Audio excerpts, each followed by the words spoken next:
Ռոբերտ Քոչարյանի ամենամեծ ընտրազանգվածը դա երիտասարդներն են։ Եթե այս ընտրությունների երիտասարդությունը դա մասնակցի, պատկեր ուրիշ է։ Պատրաստ եք ասել։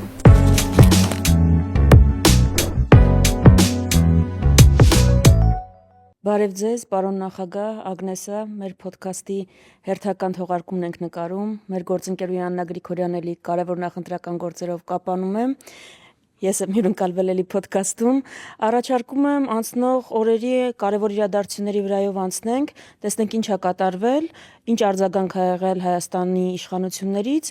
ու մեր տեսակետ այդ ամենում որտեղ է։ Երևի այսպես ցնցող իրադարձությունը, որ տեղի ունեցավ անցնող օրերին, Ստեփանակերտի Մայր տաճարի հիմնահատակ ավերումներ, արբանյակային լուսանկարներն էլ հաստատեցին արդեն լուրը, դա տեղի ունեցավ ապրիլի 24-ից օրեր առաջ, դրան Հայաստանում հաջորդեց ցույց ապրիլի 23 ավանդական ջահերով երթ, այդ երթի մաս դարձած Թուրքիայի դրոշի այրում ու ինչ հետաքրքիրը, ամենահետաքրքիրը որն էր, որ Մայր տաճարի քանդումից հետո Նիկոլ Փաշինյանը ուղիղ հայտարարեց, որ չեն բարձրաձայնելու դա, չեն դատապարտելու, դա կոնֆլիկտային տրամաբանություն է։ Հմեկի եթերում Արսեն Թորոսյանը հասավ այնտեղ, որ ասեց Ադրբեջանի ինքնիշխան տարածքն է։ Իրանց տարածքումը քանդել են։ Մենք կոնֆլիկտային տրամաբանությունը չենք շարունակելու, բայց օրինակ Թուրքիայի դրոշի այրումը երիտասարդների կողմից բողոքի ակցիան րոպեներ հետո դատապարտվեց պետական ամենաբարձր մակարդակով։ Այս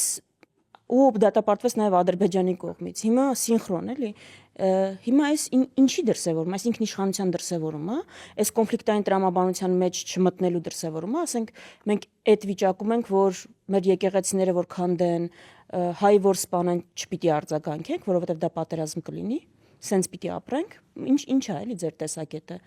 Դուք ոնց կանեք։ Հիմա շատ վատ վիճակում պարտված ենք, գիտենք, բոլորս դա գիտակցում ենք։ Ոնց պիտի լինի արժանապատիվ արձագանքը սենց դեպքերում։ Քրիստինե, ես մեկ զարմանում եմ, որ դուք զարմանում եք։ Դե հա։ Այս ամենով։ Միշտ զարմացնում եմ։ Հասկանում եմ, որ այդ էմոցիոնալ հանգամանքը կա եւ դժվար է դա զսպել, բայց ես վաղուց նման ուղղակի իրադարձություններին վաղուց չեմ զարմանում։ Սպասելի։ Ինձ համար շատ սպասելի կեցվածք էր այս իշխանությունների կողմից։ Եվ Ադրբեջանի գործողությունը եւ իշխանության լռությունը, այսինքն։ Այո։ Ադրբեջանի գործողությունները կապված են նաեւ այն հանգամանքի հետ, որ իրենք հաստատ գիտեն, որ այս իշխանությունները չեն արձագանքելու։ Եվ երբ որ Հայաստանի իշխանությունը դրան որևէ կերպ չի արձագանքում, սա նշանակում է, որ նաեւ միջազգային հանրությունը չի արձագանքելու։ Բայց ամենավատն էր, որ միջազգային հանրությունը արձագանքեց, օրինակ Ռուսաստանի արտաքին գործերի նախարարության խոսնակը դատապարտեց, բայց Հայաստանի իշխանությունը արձագանքի sense մասշտաբը լրիվ ուրիշ է։ Եթե ասում ենք դա մեր տարածքը չի եւ դա կոնֆլիկտացին է։ Այդ տրամաբանություն, արձագանքը։ Ուրեմն եկեղեցին քանդելը կոնֆլիկտացին չի, իսկ եկեղեցու քանդելու արձագանքելը դա կոնֆլիկտ է առաջացնում։ Դրա պատասխանն էլ ունեն, ասեմ։ Հա։ Ասում են խաղաղությունը մեզ է պետք։ Եթե խաղաղությունը որևէ մեկ կողմին է պետք, դա խաղաղություն չի, դա հարատևելի չի եւ չի կարող լինել։ Սա իրենք հենց այդ թեզով հենց արմատից քանդում են հենց իրենց թեզերը։ Խաղաղության հետ կապված ինչ է նշանակում խաղաղությունը մեզ է պետք։ Չի լինում։ Միակողմանի այսպես ասենք խաղաղություն չի լինում։ Այսինքն մենք պետք է ամեն ինչ անենք հնարավորը եւ անհնարինը խաղաղության հասնելու համար, որովհետեւ պարտված կողմն ենք, համեմատաբար թույլ ենք եւ այլն, տարբեր գործեր։ Արժանապատվության հաշվին, ստրկանալու հաշվին, ստե տեղին է ո՞տ հիշել այդ հայտնի Չերչիլի ասածը։ Եթե դու պատերազմի եւ արժանապատվության միջև նվաստացման ավելի ճիշտ է, միջև դու ընտրում ես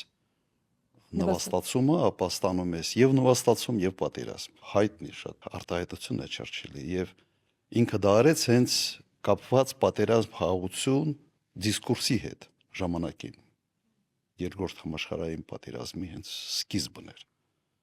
Եթե դա դաս չի ուղղակի այս իշխանության համար, ուրեմն իրենք ոչ պատմություն գիտեն, ոչ ընդհանրապես տրամաբանության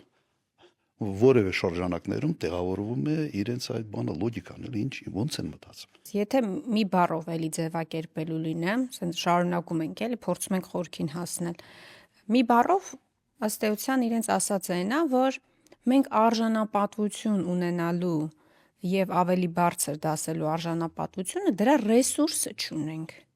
Հետևաբար ինչ ասեն, պետքա անենք։ Ինչքան ասեն, պետքա անենք։ Ինչքան ուզեն, պետքա տանք։ Էդ է իրանց ամբողջ տրամաբանությունը եւ մեծ հաշվով նաեւ դրանով են գնում ու քվեխ խնդրելու հունիսի 7-ին Հայաստանի Հանրապետության քաղաքացիներից։ Ստա երկու հանգամանք է իրար խառնվում։ Հայաստանի Հանրապետությունը եւ հայ ժողովուրդը այդ ռեսուրսը չունի արժանապատվության, թե Նիկոլ Փաշինյանը եւ ԿՊ-ն չունեն այդ արժանապատվության ռեսուրսը։ Իսկ առաջարկեմ ուղղակի սա տարանջատել։ Հայաստանը ունի, եւ հայ ժողովուրդը։ Հայաստանը եւ հայ ժողովուրդը ունի, բայց Նիկոլ Փաշինյանը իր խմբակի հետ փորձում է համոզել հայ ժողովրդին, որ հայ ժողովուրդը այդ ռեսուրսը չունի։ Այլ բացատրություն այստեղ չկա։ Իսկ ո՞րն է ռեսուրսը այդ դեպքում հայ ժողովրդի եւ Հայաստանի։ Նիկոլ Փաշինյանին ձեռ է տալիս անընդհատ պահել վախի մթնոլորտ։ Ինքը անելու է ամեն ինչ, որ միջինասված sense հայը այդ վախի զգացումը ունենա, որովհետև այլ տարբերակով ինքը ընտրվելու շանս չունի։ Ամենից մեծ, sense ասեմ, նաև բանի տեսանկյունից, sense բնության տեսանկյունից ամենից համոզիչ հանգամանքը դա վախն է եւ քաղաքական, այսպես գործիչները մեկ-մեկ վախ են վաճառում հանրությանը նեղ նպատակների հասնելու համար։ Սա ուղղակի հակադրության մեջ է մտնում պետական շահերի հետ, ազգային շահերի հետ, բայց ժամանակ առ ժամանակ փայլուն ձևով սպասարկում է ազնական շահ, կոնկրետ առաջնորդի կամ քաղաքական միավորի։ Սա դասական օրինակ է եւ մենք առաջինը չենք եւ վերջինը չենք։ Եվ մենք որպես ընդդիմություն պետք է կարողանանք հասցնել այս ամենը մեր ժողովրդին։ Ես իմ բազմաթիվ վերջերս ելույթների ժամանակ ասում եմ, որ Նիկոլ Փաշինյանի եւ ԿՊ-ի շահերը աղերս չունեն այսօր Հայաստանի Հանրապետության եւ հայ ժողովրդի շահերի հետ։ Եվ ամբողջ հույսը, երբ որ ասում եք կոնֆլիկտացին ինչ որ հանգամանք է, ինքը ամեն ինչ անելու է այս իրավիճակը պահելու համար, հայ ժողովրդին համոզելու համար, որ ժողովուրդը կզած է, որ շանս չունի, ռեսուրս չունի, դեպքում հարց առաջանում, լավ է, դու միլիարդ որ պարտք ես արել, ասել է զենք ես արել, ես արել, այն ես արել, բանակի վրա ես ծախսել, բարեփոխումների վրա ես ծախսել, դուր է գնացել։ Այդ դեպքում հարց առաջանում բանակ ինչի ենք պահում։ Ընդհանրապես պետական կառույցներ եւ այլն։ Ну երևի պարադի համար։ Իր տրամաբանությամբ, sense պարադի համար, որ ինչ որ բերեն, մի երկու հատ ցուցադրական ինչ որ բան են առել Հնդկաստանից, չփորձարկված, աշխարհում չճանաչված, այսպես ասենք։ Երևի ինչ որ ցույց տալու համար, մարդկանց աչքերի մեջ թոս փչելու համար, բայց ինքը երևույթը, երբ քո մշակութային ժառանգության հետ այդպես են վերաբերվում եւ դու որևէ կերպ չես արձագանքում վանդալիզմի, սա նշանակում է մեկ բան. դու ծառայում ես այլ երկրի շահերին, ուրիշ այստեղ բան չկա։ Օրինակ ինչ այդ երկրի շահերը ինչ որ չափով համընկնում են քո ազնական շահերի հետ։ Օրինակ ինչ կլիներ, եթե արտաքին գործերի նախարարությունը ուղղակի հայտարարություն տարածեր, որ այդպիսի արարքները հակառակ են նույն իրենց հռչակած խաղաղության օրակարգին եւ դարաշրջանին։ Այսինքն ոչ ոք ագրեսիա չէր պահանջում, չէր պահանջում ինչ որ շատ սուր հայտարարություն, ուղղակի արձանագրում փաստի։ Չէ, իր տերը ուղղակի իրեն ասելա ստոպ։ No։ Ինքը ենթարկվելու է, ես չեմ հասկացում։ Կարող է նաև մի քիչ այլ տրամաբանություն է աշխատում, մենք հայտարարություն անենք, կարող անդեղից ինչ որ մի պաշտոնյա եւս մի հայտարարություն անի, հետո ստիպված պիտի լինենք մենք էլ անենք, հետո իրենք էլ անեն եւ այլ։ Պարոն նախագահ, տեսեք, նաև երկրորդ դրվագը իրենց դիտարկումների որն է, ասում են Նիկոլ Փաշինյանն ասում է եկեք շատ չխորանանք այդ թեմայի մեջ, թե ով ինչ մշակութային ժառանգություն է ոչնչացրել, ակնհայտորեն նաև ակնարկելով առաջին պատերազմը, Արցախյան առաջին պատերազմը, հիմա մենք դերերով փոխվել ենք ըստ էության։ Հիմա իրենք հաղթած կողմն են, մենք պարտված։ Առաջին պատերազմի ժամանակ մենք էինք հաղթած կողմը եւ Ադրբեջանը պարտված կողմն էր։ Եթե զուգահեռներ անցկացնենք այդ երկու իրականությունների մեջ, ինձ հետաքրքիր է այն ժամանակ ինչպես էր եւ այդ ակնարկը, որ պետք չի խորանալ այդ հարցի մեջ, որովհետեւ նաև այսպես թաքնված միտքը նա է, որ մենք շահեկան դուրս չենք գա այդ վիճակից, որտեղ առաջին պատերազմի ժամանակ մենք էլ իրենց մշակութային ժառանգությունն ենք ոչնչացրել, դուք այդ ամեն ինչի ակունքներում կանգնած Արցախի առաջին նախագահն եք եղել, նաև 88 թվականին շարժում, հետագա զարգացումներ եւ այլն եւ այլն, կարող եք հիշեցնել այդ ժամանակ իրերի դասավորվածությունը ինչպես էր, այսինքն մենք մեզ պահում էինք այնպես ինչպես հիմա իրեն Ադրբեջանն է պահում։ Նայեք, այդ մարդը ազգի վրա ասենց փորձում է մեղքեր վերցնել, որ ազգը չի գործել։ Արդարացնելու համար իր այսօրվա կեցվածքը։ Սա մի կրկնակի մեղք գործել է մեր ժողովրդի նկատմամբ։ Նայեք, Շուշին ազատագրելուց հետո անմիջապես sense առաջի հատկապես ամիսը մսկիտում post էինք դրել, որ հանկարծ մեկը ինչ որ կարող է ինչ որ բարեկամա կորցրել, կարող է ինչ որ հարազատա կորցրել ռազմական գործողությունների ժամանակ, որ հանկարծ ինչ որ բան չանի։ Ու ընդհանրապես պարզվեց, որ կարիք չկար, որովհետև նման նպատակ ոչ ոք չուներ։ Երբեք որևէ մշակութային արժեք այն ժամանակ Ղարաբաղում չի վնասվել ընդհանրապես։ Մեկ սա ակնհայտ է եւ այդ մեղքը վերցնել մեր վրա, դե մենք էլ ենք արել, հիմա դրա համար էլ իրենք են անում, մենք էլ լռենք, միգուցե իրենք էլ լռեն։ Ոքի անընդունելի կեցվածք է։ Եվ ամենից սարսափելին այն հայտարարությունն է, որ իրենց տարածքն է ինչ ուզում անում են։ Հիմա եթե դու գնում ես Եվրոմիություն, ինչ որ հայտարարել ես համամարտկային արժեքների մասին, ոքի մակի ընդունված փաստաթղթերի, եթե ծանոթ լինես, եթե դու տգետ չես եւ տհաճ չես, ծանոթ լինես, դու կհասկանաս, որ սա վանդալիզմ է համարվում եւ հանցագործություն է համարվում։ Սա տարածքի հետ կապ չունի։ Ինչ է նշանակում հանցագործությունը այդպես։ Այսինքն եթե Ադրբեջանի տարածքում հայ սպանեն, մենք չենք արձագանքելու, ասելու ենք իրենց տարածքն է ինչ ուզում են անում են։ Հենց դրա մասին է խոսքը, որ եթե դու խոսում ես համամարտկային արժեքների մասին, ապա դու պետք է գոնե ինքդ հարգես ՄԱԿ-ի շրջանակներում ընդունված մի շարք բանաձևեր։ Երբ որ ասում ենք միջազգային հանրության մասին, ինչ որ արժեքային համակարգի մասին, այդ ամենը փաստաթղթավորված է, այդ ամենը կա։ Եվ Հայաստանի արձագանքը այս վանդալիզմի դեպքին կլիներ հենց այդ միջազգայինորեն ընդունված մոտեցումների շրջանակներում։ Չավել։ Եվ մի թարմ օրինակ եմ ուզում վերել, չգիտեմ Քրիստինե կհիշես թե չէ, ու իսկապես նաև այդ անարդարության էլի զգացողությունը, էլի իրավիճակի սյուր լինելը, Շուշի մզկիթը բան նախագահ Ռուբեն Վարդանյանի կողմից է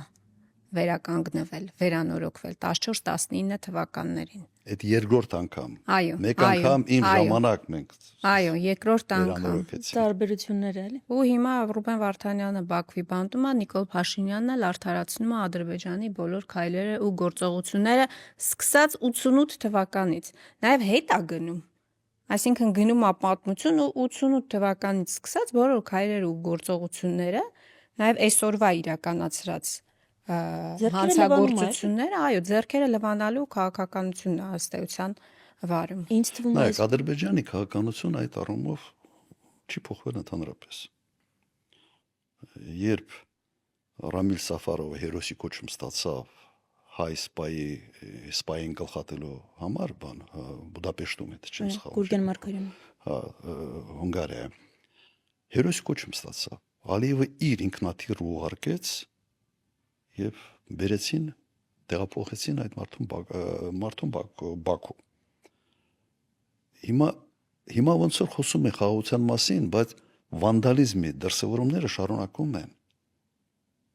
Չի լինում միակողմանին նման կարգի հարաբերությունը ռոքի լավ տեղսա չի տանալու։ Սա նշանակում է մեկ բան, Ադրբեջանը վստահ է, որ Հայաստանը կզած վիճակից դուրս չի գալու, եւ Հայաստանի առաջնորդը ազնապես շահագրգռված է հայ ժողովրդին պահել կզած վիճակում։ Ամենից վատը այս ամեն ինչի մեջ ինձ սա է։ Իսկ առաջնորդի ֆունկցիան ինչի մեջ պիտի լինի։ Դեպրեսիայից հանելը։ Եթե ժողովուրդը ինչ-ինչ պատճառով հայտնվել է դեպրեսիվ իրավիճակում, պատերազմում պարտվել է, քո խնդիրը մաքսիմալ արագ հանել այդ վիճակից։ Մեջ կդզի։ Հիմա sense մի բան ասեմ, էլի, թող մեկը փորձի sense բան ժողովրդական բառերով ասեմ, պպզի, ու պպզած քայլի։ Հարմար է։ Հարմար չէ։ Նույնը ժողովուրդն է։ Դու այդ ժողովրդին քո առաջնորդությունը հենց դրա համար է, որ ժողովրդիդ մեջ կա դզվի եւ ժողովուրդը առանց վախի դեպի ապագան նայի։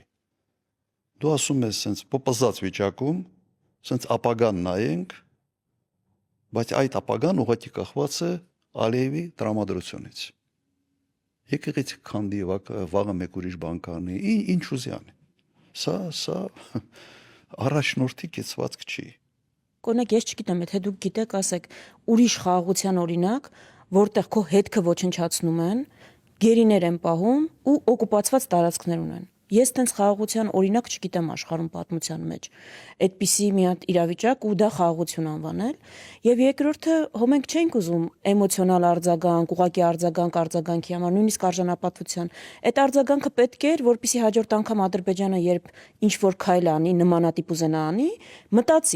մտածի, որ կարող է դա իր համար գին ունենալ, ուրեմն արձագանքը իր վրա թանկ է նստել, չանի, բայց հիմա երբ որ այս արձագանքը չկա, դա նաև կանաչ լույս տալ է, որ ինչ ուզում ես արա։ Մեկը ես քեզ երաշխավորում որ արձագանք չկա, այսինքն ամփոփելու համար մեզ արձագանքը պետք էր կանխելու համար հետագայում նմանատիպ անարժանապատիվ մեր համար գործողությունները, ու այս գործողությունները ուղղակի վառ ապացույց են, որ անկեղծ եմ ասում, ես նման խաղաղության օրինակ չգիտեմ աշխարհում եւ պատմության մեջ, որ քո հետքը այն ում հայտարարում ես, որ ում հետ խաղաղություն ես կնքել, ինքը քո հետքի հետ է անգամ կռիվանում, ոչնչացնում է, այդ ինչ խաղաղություն է։ Համամիտ եմ, Կրիստինե, ես ուղղակի համեմատությունը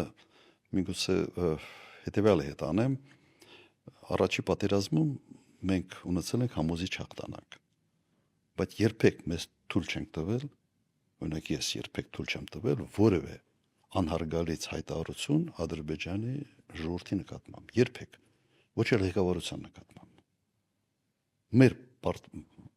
պարտությունից հետո Ալիևը բազմաթիվ անգամ եւ տարբեր պաշտոնյաներ վիրավորական արտահայտություններ էին անում հայ ժողովրդի նկատմամբ, առանց որևէ արձագանքի Հայաստանից։ Մեր նաեւ ընկալումների եւ մշակութային տարբերությունը նաեւ դրա մեջ է։ Երբեք դուք չեք գտնի, քրքրեք ամբողջ արխիվները, դուք չեք գտնի որևէ մեկ հայտարարություն։ Եվ նմանատիպ վերաբերմունք մենք ունեցել ենք նաև մշակութային ժառանգության վերաբերյալ։ Եթե ունեն իրենք օրինակներ, ցույց տան, չկա։ Ամենայական տարբերությունները։ Ես հիշեցի նաև վերջերս Մամեդյարովի հայտարարությունը, որ Ռոբերտ Քոչարյանը չպետք է գա իշխանության, ես կարծում եմ սա լավագույն ցուցիչն է նրա եւ նաեւ դրանից առաջ Թուրքիայից ԱԳՆ-ի նախարարի մակարդակով եղավ աջակցություն Նիկոլ Փաշինյանին, այդ ամեն ինչը կարծում եմ որ լավագույնս ցույց է տալիս եւ ապացուցում է որ այս իշխանությունները բացառապես ձեռնտու են մեկ մարդու, դա Ադրբեջանն է, բայց ես ուզում եմ նաեւ հասկանալ նախ հայ-թուրքական հարաբերությունները առհասարակ ինչու չեն կարգավորվում այդ հարաբերությունները եւ այս համատեքստում հետաքրքիր էր վերջերս ազգային ժողովի նախագահ Ալեն Սիմոնյանի հայտարարությունը, որ Թուրքիան Ադրբեջանի գերին է դարձել, հայ-ադրբեջանական հարաբերությունների կարգավորման գերին է դարձել եւ դրա համար էլ սահմանը չի բացում։ Եթե անցում կատարենք հայ-ադրբեջանական հարաբերություններից հայ-թուրքական հարաբերությունների վերջին զարգացումներ, եթե իհարկե այդպիսին կարելի արձանագրել եւ փորձենք հասկանալ, թե իշխանությունները այդ մասով ինչ են փորձում քաղել, որովհետեւ մի քանի տարի է արդեն պնդում են, որ Հեսա սահմանը բացվելու, երրորդ երկրների համար է սահմանը բացվելու, չգիտեմ, ինչ-ինչ բեռների համար է սահմանը բացվելու, բայց այս մասով որևէ զարգացում ըստ էության տեղի չի ունենում։ Մենք լավ էլ չենք կարողանում նաև ազգային ժողովում հասկանալ, թե ինչ են ի վերջո իրար հետ խոսում Քլչն ու Ռուբինյանը, որովհետև շատ նյարդային էսպես վիճակի մեջ է հայտնվում Ռուբինյանը, երբ որ հիշեցնում ենք եւ փորձում ենք հասկանալ, թե Քլչից ինչ կա, ուր են հասել բանակցությունները։ Փակուղի են մտել, թե Թուրքիան ինչ որ բանի է սպասում կամ գուցե ինչ որ ակնկալիքներ չի արդարացնում այս իշխանությունը։ Եթե անցնենք այս հարաբերություններին, ինչ ունենք եւ գերության մասով։ Հայ-թուրքական հարաբերությունները ես նկարագրել եմ նաեւ իմ գրքում հատուկ գուղ կար նրա մասին եւ ուղղակի միգուցե հիշեցնեմ որոշ դրվագներ, երբ ընտրվեց իշխանության եկավ Էրդողանի կուսակցությունը, այն ժամանակ արտգոտնախարարը Աբդուլլա Գյուլն էր։ Եվ առաջի հանդիպումը անմիջապես իշխանության գալուց հետո Վարդան Օսկանյանի հետ բովանդակությունը հետևյալն էր։ Մենք բոլոր հարևանների հետ հարաբերությունները պետք է կարգավորենք եւ Հայաստանի հետ սկսելու ենք առանց նախապայմանների։ Որտեղ մեր մոտեցում հետևյալն էր. հայ-թուրքական հարաբերությունները չպետք է պայմանավորված լինեն երրորդ երկրի հարաբերությունների հետ, Ադրբեջանի հետ։ Այո։ Սա էր։ Օսկանյանը այն ժամանակ շատ ոգևորված զանգեց, ինձ ասաց, որ այսպիսի բան կա, սա շրջադարձային ուղղակի փոփոխություն է մոտեցման։ Ես ասացի ուղղակի հետևյալը Օսկանյանին, որ շատ լավ է թե այդպես է, բայց կարծում եմ նորեն դեռ իրենց հայեցակարգը արտաքին հարաբերությունների չեն մշակել եւ ավելի շատ ասենց թարմ իշխանության եկած մարդկանց մոտեցումն է։ Չեմ կարծում, որ Ադրբեջանը թույլ է տալու ու չեմ կարծում, որ դա լինելու է, դրա համար հրապարակային մի դարձրու այդ հանգամանքը, բայց շարունակեք բանակցությունները։ Երկրորդ անգամ երբ հանդիպեցին մոտ 2 ամիս հետո, 2-3 ամիս հետո միջազգային ֆորումների շրջանակներում էր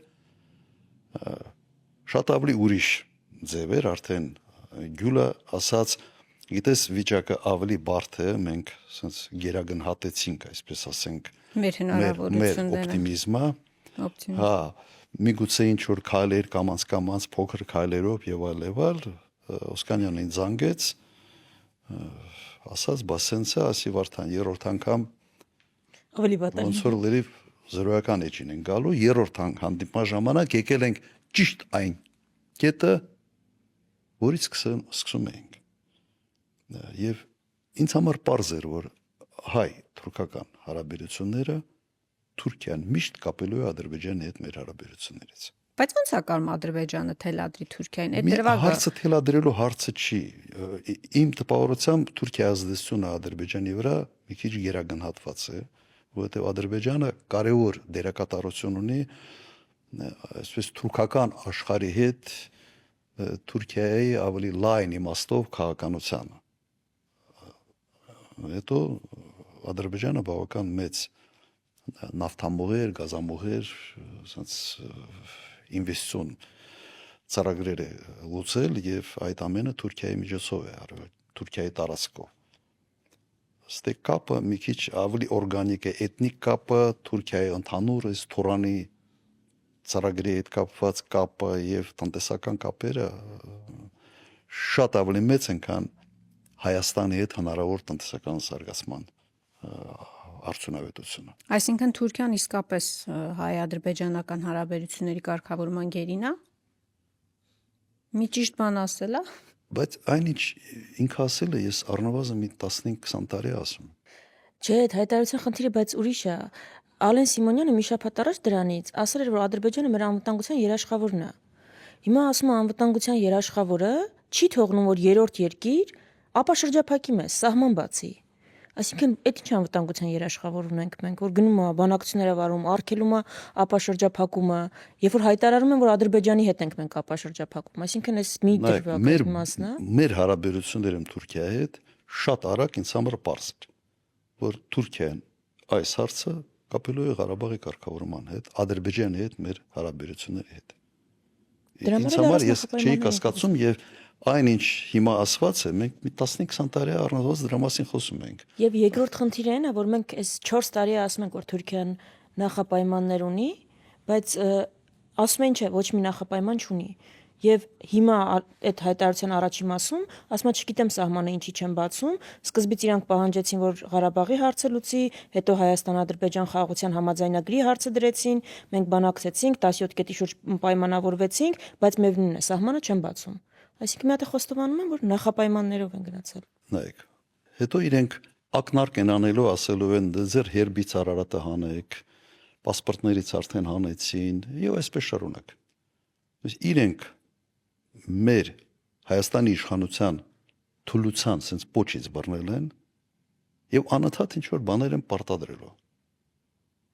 Չափազանց գերագնահատված է Հայաստանի տնտեսական հնարավոր, այսպես ասենք, ազդեցությունը Թուրքիայի տնտեսության վրա սահմանի բացման պարագայում։ Չկա, այդ ծավալները չկան, որ գերակշռի, այսպես ասենք, ստացած օգուտը կգերակշռի իրենց ավելի շատ ռազմավարական իրենց մոտեցումները, իրենց ապագայի նկատմամբ։ Ապագան դա իրենց ազդեցությունն Ադրբեջանի վրա, ազդեցությունն Ադրբեջանի նաև ճանապարհով կենտրոնական Ասիայի երկրների վրա։ Թուրքիան հետաքրքիր քաղաքականություն է վարում։ Մի կողմից ինքը փորձում է այս թուրքական աշխարհի առաջնորդությունը ստանձնել իր վրա, իր հզորությամբ, իր մասշտաբով ինքը կարող է դա անել իրականում, եւ մյուս կողմից փորձում է իսլամական աշխարհի վրա ազդեցությունը վերահաստատել, դա ավելի շատ դեպի արաբական աշխարհը։ Երկու ուղղությունների վրա մեկը մեկ կոնցեպտի մեջ թուրքական, այսպես առաջնորդության թուրքալեզու ժողովուրդների, մյուսը դեպի արաբական աշխարհ, ավելի շատ իսլամական։ Մենք տեղ չկանք։ Եվ դրա համար բավական ակտիվ են իրենք Լիբիայում, Սիրիայում, տեսակ ինչ են անում։ Այս հաշվարկների մեջ մենք ասենց մի փոքր խոչընդոտ ենք այս ճանապարհի վրա, որը ինչքան թույլ ենքան լավ։ Եթե հնարավորություն կա ընդհանրապես այդ խոչընդոտը հանել, ավելի լավ։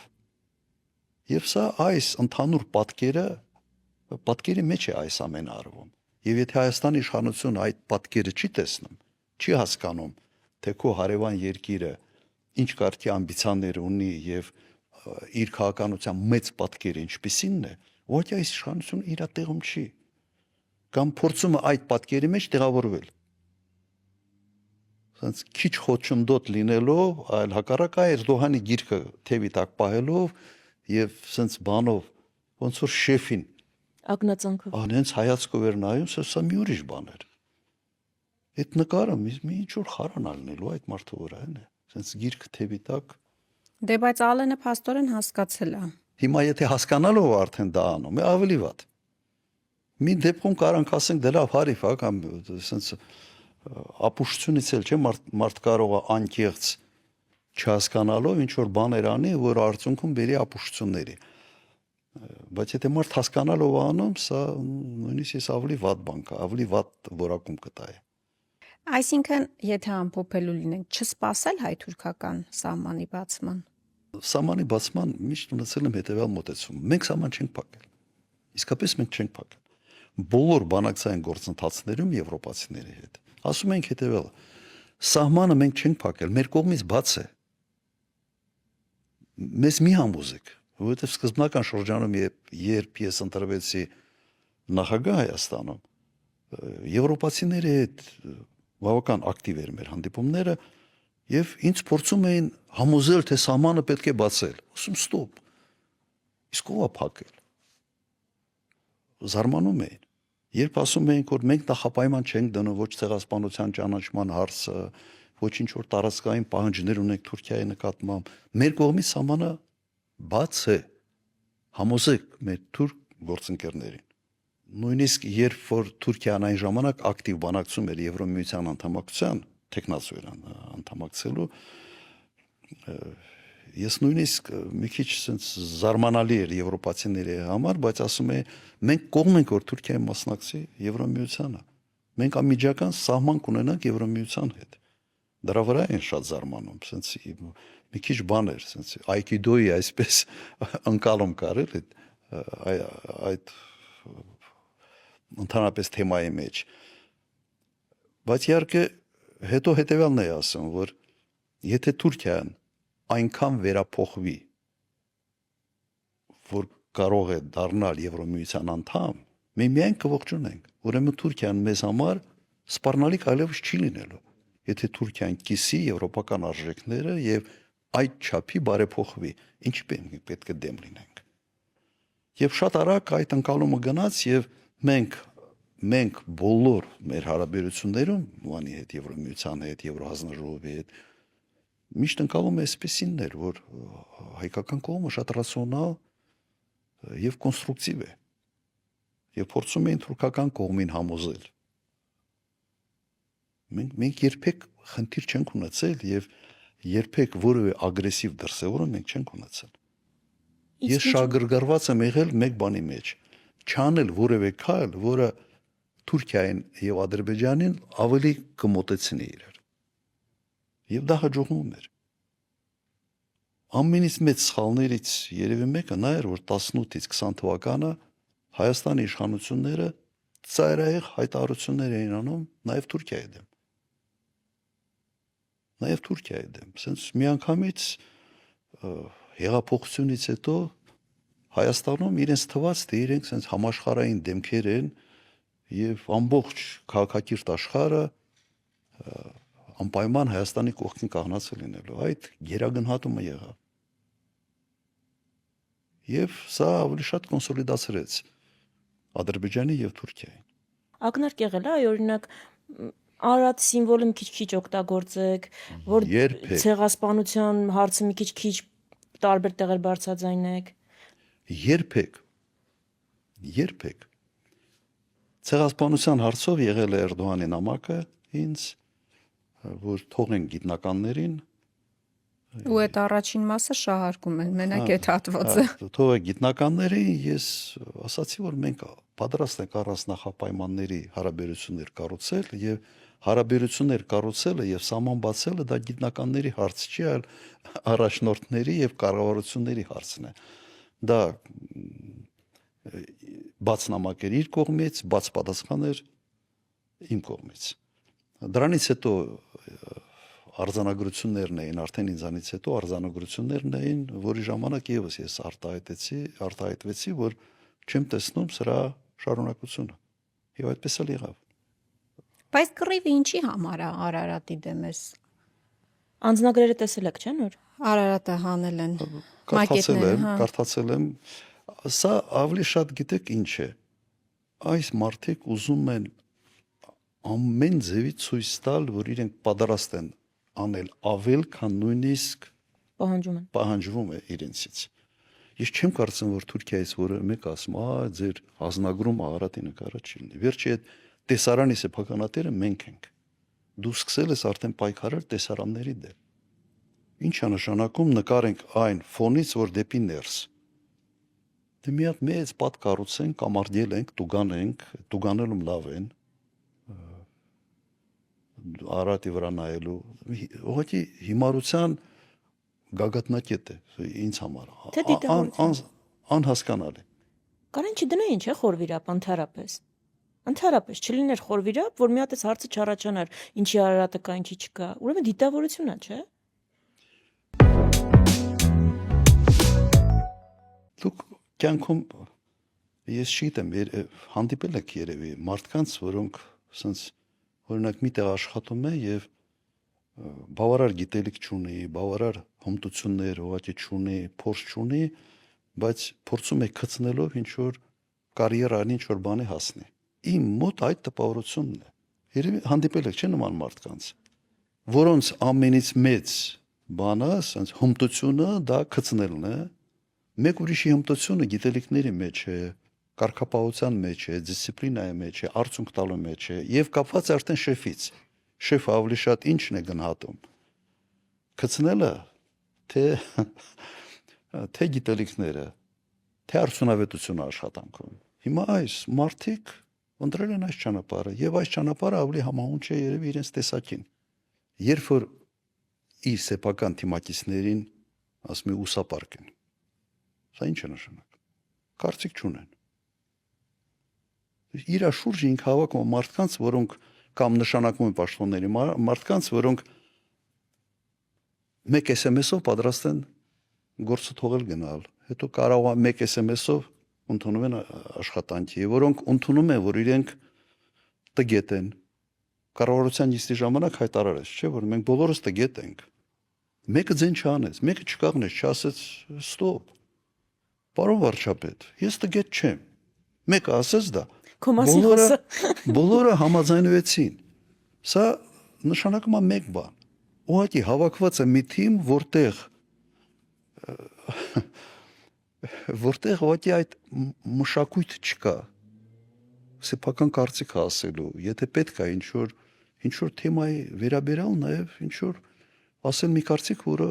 միգուցե այդքան էլ համահունչ չի, կոպիտ ասած շեֆի կարծիքին։ Ցեղասպանության թանգարանի այս տնօրենի հարցը դրա օրինակն է։ Եվ գցնելը այսօր դարել է հիմնական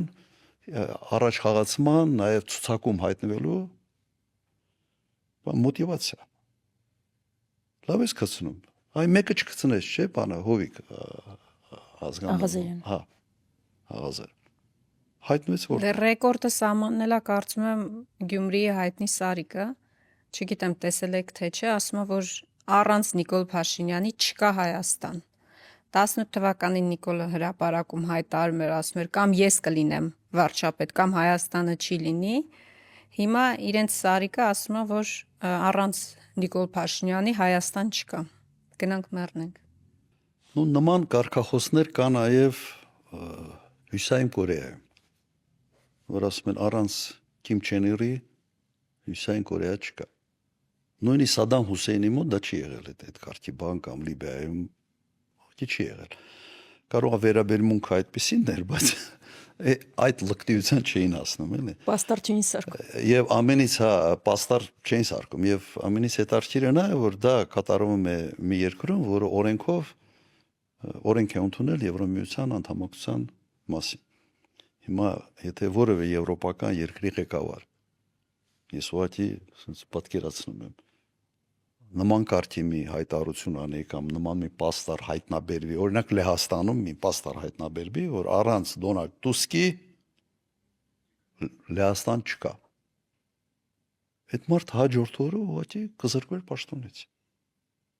Հանդուրժելու համար նման կդատապարտեր եւ այլ եւ այլ եւ այլ։ Հիմա մենք Հյուսային Կորեա ենք գնում, թե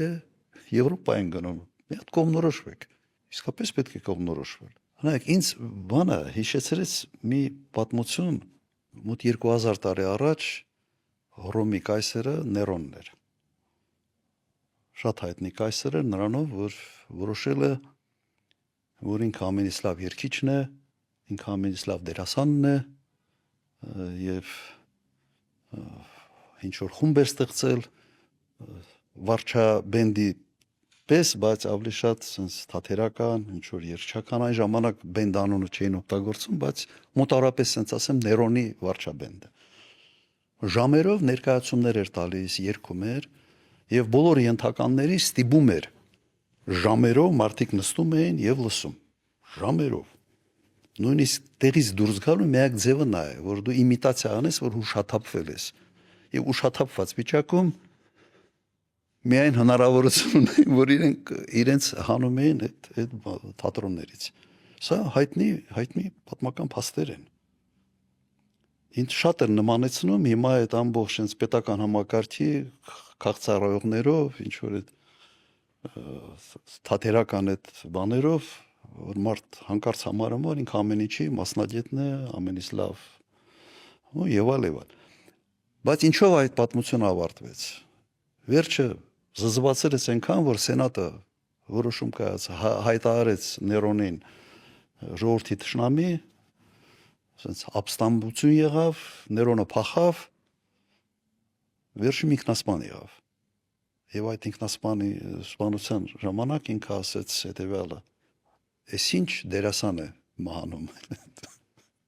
Սա շատ հայտնի նաև պատմական փաստ է։ Այս ամենը ինչ որ սահման ունի։ Ես կարծում եմ այդ փոփոխությունը Ներոնի ճակատագրի ականատեսը մենք պետքա լինենք ոչ ինքնասպանության դրվագով փոփոխության կոչեր չեմ անում հարգելի իրավապահ մարմիններ հունիսի 7-ին առաջարկում եմ անցում կատարենք ներքաղաքական մի քանի հարցերի Տեսեք վերջին շրջանում պարոն նախագահ ըստ էության քարոզարշավը մեկնարկել է վերադասավորվում են բոլոր ուժերը բայց վերջին շրջանում տեսանելի է որ ընդդիմադիր դաշտի հիմնական խաղացողները անգամ այն մարդիկ ովքեր որ անցողիկ շեմը հաղթահարել կարող են միայն իրենց երազներում այսպես ընդունելով այդ իշխանությունների նետած արհեստական օրակարգը Ռոբերտ Քոչարյանի վարչապետ դառնալու այսպես սցենարի դիտարկումը իրար հերթ չտալով հայտարարում են որ մենք Քոչարյանին վարչապետ չենք ընտրելու Ուժեր կան, որ հայտարարում են, որ մենք առաջինն ենք, մենք ենք ձևավորելու իշխանություն եւ այլն եւ այլն, եւ իմ համեստ կարծիքով, չգիտեմ կհամաձայնեք թե չէ, մենք այս ընտրապայքարում բավականին համեստ ենք մեզ պահում։ Թույլ տվեք արձանագրել։ Չկա ագրեսիա, մեծ հանդուրժողականություն, նաեւ նոր եկած ուժերի նկատմամբ, բավականին մեծ հանդուրժողականություն Բայց այս ֆոնին ես ուզում եմ, որ նաև այս զրույցի հատվածը մենք ծավալենք մեր թիմակիցների նաև համար, այն մարդկանց, ովքեր գնալու են հունիսի 7-ին եւ ընտրելու են Հայաստան դաշինքին, ընտրելու են ձեզ, որովհետեւ կարող է տպավորություն ստեղծվի, որ մենք չենք պայքարում իշխանություն վերցնելու համար, մենք պայքարում ենք խորհրդարան անցնելու եւ այլ ուժի ներկայացուցչին վարչապետ ընտրելու համար։ Այս մեսիջը մենք պետքա մեր աջակիցներին նաև շատ հստակ տանք, որ մարդիկ շատ հստակ հասկանան, արձանագրեն, պատկերացնեն, որ միայն մենք ենք պատկերացնում ստեղծված իրավիճակի ամբողջ դժբախտությունը եւ միայն մենք ենք իդեմս ձեզ տեսնում դրա լուծումները։ Այս վերջին ձեր մտորումներով, եթե կարելի է կիսվեք, այս իմ ասածների հետ կապված։ Զգայուն թեմա է եւ այդ զգայունությունը գալիս է նրանից, որ մենք միշտ ասել ենք, որ մեր հիմնական նպատակը Նիկոլ Փաշինյանից ազատվելն է։ Եվ սա ինչ որ չափով մեզ նաեւ պարտավորեցնում է միգուցե կառեկտության ավելի մեծ աստիճան ունենալ բոլորի նկատմամբ, քան անհրաժեշտ է զուտ ընտրապայքարի տրամաբանության մեջ։ Բայց մի հատ նայենք, ասենք, այս վերջը 5 տարին անզիջում պայքարով ամղել։ Ամենից ռադիկալ ընդդիմադիր ուժը ով է եղել, որը մասնակցել է բոլոր եւ փողոցային եւ խորհրդարանական sense ամենից սուր քննարկումներին կամ իրադարձություններին։ Մենք ենք եղել։ Միգուցե նաեւ այս ընթացքում մեր ակտիվությունը եւ մեր այդ ռադիկալիզմը ավելի մեծ սպասելիքներ է առաջացրել, քան մենք ի վիճակի ենք եղել ապահովել։ Եվ դա ինչ որ չափով ենթադրում է, որ նաեւ մաշեցնում էր կոնկրետ մեզ որպես քաղաքական միավորի։ Բայց դա մաշեցնում էր նաեւ իշխանության եւ այդ առաքելությունը, այդ բեռը մենք ենք տանում։ Սա փաստ է, չեմ կարծում, թե որևէ մեկը կարող է ժխտել, որովհետև այսօր ցենց թունդ ընդդիմադիրներ են դարել նրանք, ովքեր շատ բարեամփյուր շփվում էին եւ համագործակցում էին նաեւ ԿՊ-ի հետ։ Սա ակնհայտ է, չէ՞, երևում է սա։ Բայց կրկնում եմ, մեր նպատակը հիմա այս մարդուց ազատվելն է, այս չարիքից ազատվելն է եւ սա միակ ճանապարհն է Հայաստանին նաեւ ազատել ապագա արհավիրքներից։ Մենք մտել ենք պայքարի մեջ հաղթելու համար։ Սա անկասկած։ Այո։ Բայց այդ հաղթելու ճանապարհին մենք չենք ասում, սրան ընդունում ենք, նրան չենք ընդունում, սրա հետ համագործակցելու ենք, նրա հետ չենք համագործակցելու։ Կա ուղղակի համանadrություն եւ միգուցե այն ինչ որ ես ինքս հայտարարել եմ դեռ մի քանի ամիս առաջ, որ ով ավելի շատ ձայն հավաքի, ընտրությունների ժամանակ նա վարչապետ առաջադրելու իրավունք ունի։ Սա սահմանադրական նորմ է, ես չեմ հորինել։ Բայց մենք պայքարում ենք այո հաղթելու համար։ Կգնահատի մեր sense վերջի 5 տարվա արածը մեր ժողովուրդը, մեր ընտրողը։ Հիմա կտեսնենք։ Կախված է նաև մեզանից, կախված է մի շարք այլ հանգամանքներից։ Բայց մոտեցումը սա է։ Այսինքն մենք ձգտում ենք իշխանություն վերցնելու։ Մենք չենք ձգտում խորհրդարանում երկրորդ ընդդիմադիր ուժ լինելու, երրորդ, չգիտեմ, կամ առաջին թեկուզ։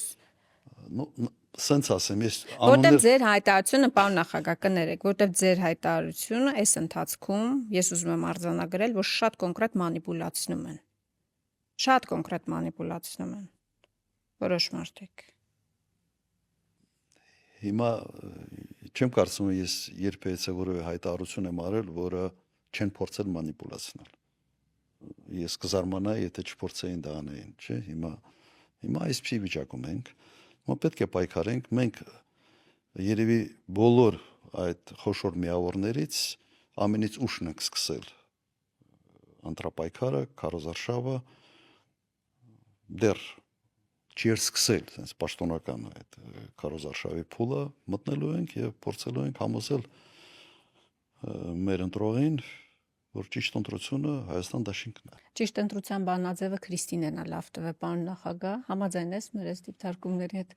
Մենք ինչ ենք առաջարկում, Հայաստան հիմա ինչ է պետք։ Լավ բանակցող, դժվար բանակցային դիրքերից, փորձառություն թիմ, ով որ մի անգամ վերականգնել է երկիրը, տարբեր տեսակի ճգնաժամերից, տնտեսականից մինչև սոցիալ-տնտեսականից, մինչև նաև քաղաքային, եթե ուզում ենք, մեծ պրոյեկտներ է կարեցել իրականացնել, ամենայն հարգանքով բոլորի նկատմամբ, բայց հիմա մենք ենք առաջարկում։ Մենք ենք այդ թիմը, որ դա առաջարկում ենք մեր ընտրողին ու քաղաքացուն։ Իհարկե քաղաքացին պիտի որոշի։ Այսինքն քաղաքացին է որոշում, բայց մենք պայքարում ենք այդ քաղաքացու յուրաքանչյուր քվեի համար, որովհետև համոզված ենք, որ ունենք այն, ինչ հիմա պետք է Հայաստանին։ Բանակցողից մինչև մեծ պրոյեկտներ իրականացնելու կարողություն ու փորձ ամենակարևորը։ Պիտի համոզենք դրանից։ Հիմա մենք իրար չհամոզենք։ Սա մեր այս նախընտրական դիրքավորումն է։ Բայց քիչ է որ մենք մեզ այդպես ենք դիրքավորում եւ մենք հիմքեր ունենք նման դիրքավորման համար պետք է կարողանանք համոզել մեր քաղաքացիներին։ Բայց մի փաստ եւս պետք է արձանագրենք, որ այս ընտրությունները ընդդիմադիր դաշտում շատ ավելի մրցակցային են, քան 21 թվականին է եղել։ Եվ կարծում եմ, որ լավ է, որ այդպես է, մրցակցությունը միշտ բան է տալիս։ Ստիմուլ է տալիս, մոտիվացնում է ավելի ակտիվ լինել։ Բայց բավական մրցակցային է դա։ Ես վերջերս հարցազրույցներից մեկի ժամանակ լրագրող հարցնում ասում արդյոք չեք կարծում, որ դուք մաշեցրել եք իշխանություններին, բայց դուք եք մաշվել, ասում եմ, հա, բոքսի ժամանակ էլ երկու կողմերն են, մեկը վնասվածքներ ստանում են, մեկը հաղթում է, բայց երկուսն էլ վնասվածքներ են ստանում, եւ այս մասով մենք նաեւ կարծում եմ, որ այս նոր խաղացողների համար իրանց տնային աշխատանքն են արել այս 5 տարիների ընթացքում։ Մենք արել ենք եւ այսպես հողը վարել ցանել ենք եւ հիմա իրենք շատ թարմ այսպես սոլիդ դեմքերով, ինչը ողջունում են բնականաբար առանց որևէ այսպես որակման եւ գնահատականի,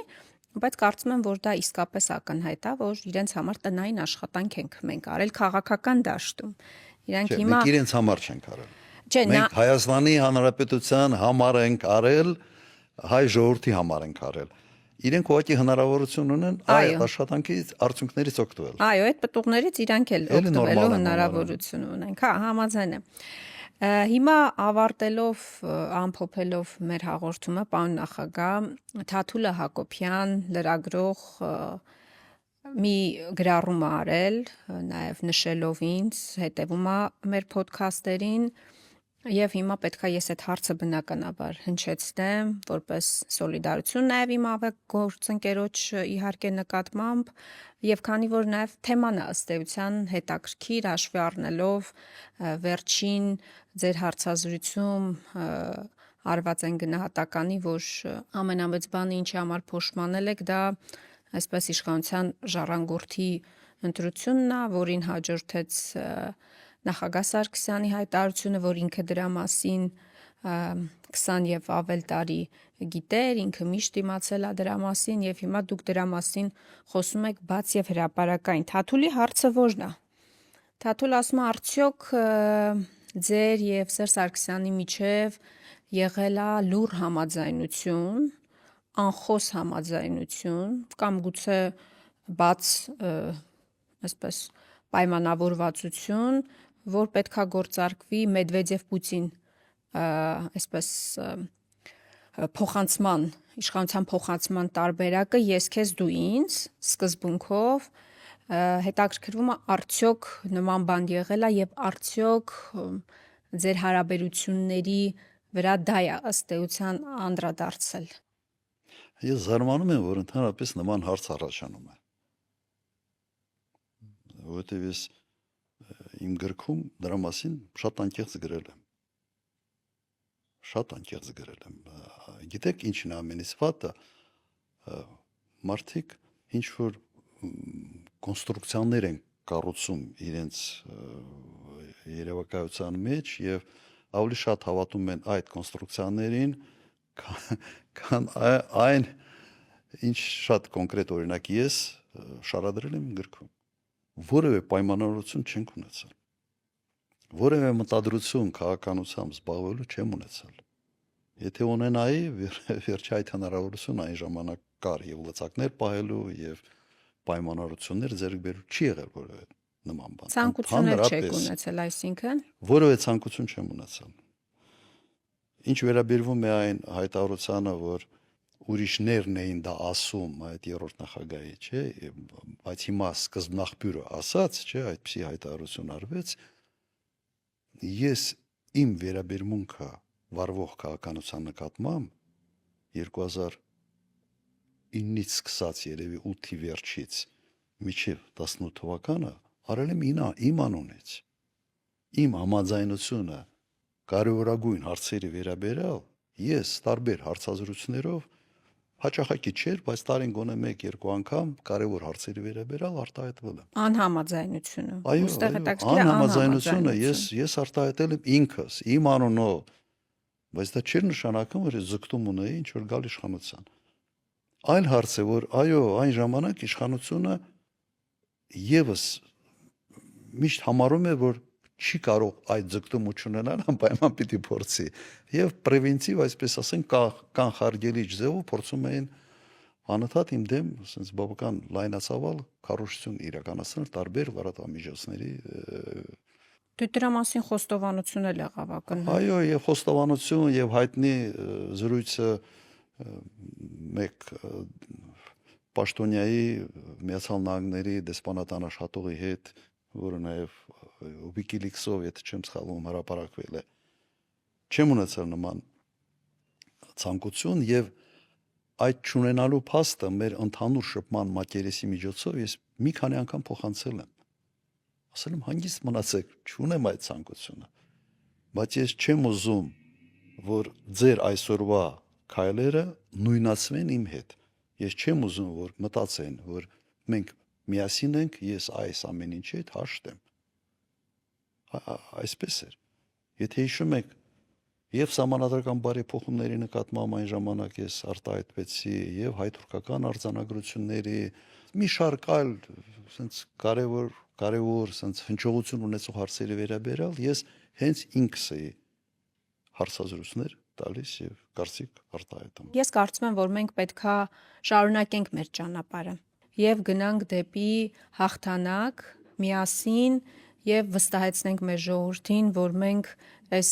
ճահճից միասին կարող ենք եւ այս ճահճից դուրս ենք բերելու մեր երկիրը նաեւ անցյալում թողնելով բոլոր վիրավորանքները ըստ էության։ Համաձայն եք։ Հա, ես համաձայն եմ, ուղղակի հարցը հետեւյալի մեջ է, որ մենք չենք այդ թեման։ Այո, միանշանակ։ Մենք չենք։ Եվ տվյալ դեպքում ենթադրաբար այդ 18 թվականի իրադարձությունները շատ ծանր, այսպես ասենք, ծանր է անցալվում իշխանությունը Նիկոլին կամ կորցնողներին, կամ հանձնողներին, չեմ ուզում սա ինչ-որ տվյալ դեպքում որակում տալ, եւ այդ արդարացման, ինքնաարդարացման փորձը ուղղակի սահմանները բարեպաշտության, ընդհանրապես սահմանները խախտելով փորձում են գցել այս կամ այն մարդկանց վրա կամ իրադարձությունների կամ ուժերի, չեմ կարծում, որ սա այն ճանապարհն է, որով պետք է առաջ շարժվել։ Այո, Լավ, ավարտեցինք։ ավարտեցինք։